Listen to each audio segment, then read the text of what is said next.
Assalamualaikum warahmatullahi wabarakatuh. Nama saya Neng Rini Antika dari kelas XC Keperawatan. Saya akan menjelaskan tentang penyuluhan sosial masyarakat.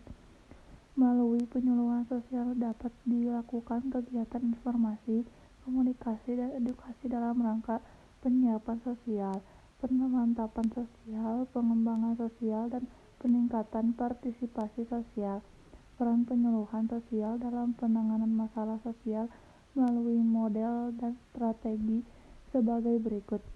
1. Pelayanan pengembangan developmental service untuk menumbuhkan berbagai sumber dan potensi yang dimiliki oleh kelompok masyarakat, baik yang bersifat individu, kelompok maupun yang bersifat sosial. 2. Penanganan masalah-masalah yang berskala makro. Penyuluhan sosial diarahkan pada isu-isu berskala makro, mendasar dan membuat cakupan nasional atau berdampak positif terhadap penanganan permasalahan sosial secara lintas sektor. 3. Pendekatan desentralistik bottom up sesuai dengan Undang-Undang No. 32 Tahun 2004 untuk masa yang akan datang. Penyuluhan sosial harus menerapkan pendekatan desentralistik yang bertumpu pada kebutuhan, aspirasi sumber-sumber dan potensi serta kebiasaan yang dimiliki oleh masyarakat setempat, membangun jaringan kerjasama dengan Pemda untuk dapat merumuskan suatu pelayanan sosial yang berorientasi pada kebutuhan sumber dan potensi masyarakat lokal. 4. Pendekatan masyarakat sejahtera di masa pendatang. Penyuluhan sosial berperan sebagai fasilitator dan motivator dalam peningkatan kemampuan masyarakat untuk tumbuh berkembang dan pembangunan kesejahteraan sosial. 5. Pendekatan modal sosial kapital di masa pendatang. Penyuluhan sosial harus berupa menggali modal sosial dalam masyarakat.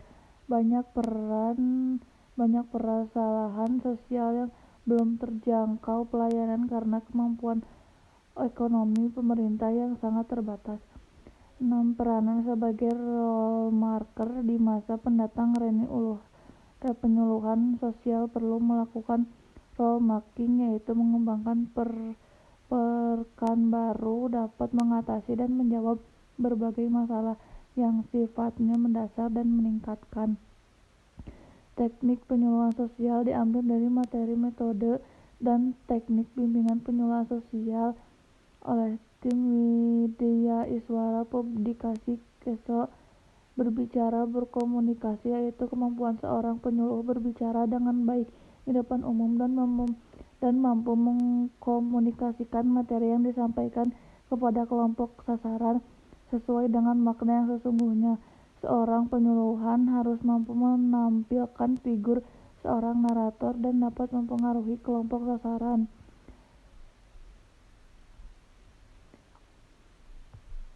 Materi keseluruhan dapat terlaksanakan, kelompok sasaran tidak merasa bosan. Fokus, yaitu kemampuan untuk memusatkan materi penyuluhan sehingga terkait dengan permasalahan yang sesungguhnya.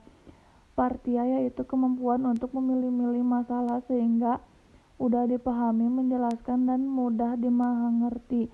Ini penting dilakukan oleh seorang penyuluhan sehingga kelompok sasaran mudah menangkap apa pesan yang sesungguhnya. Bagaimana melakukannya tetapi tidak menjadi membingungkan. Evaluasi, yaitu kemampuan untuk menilai sejauh mana keberhasilan penyuluhan yang sudah dilakukan.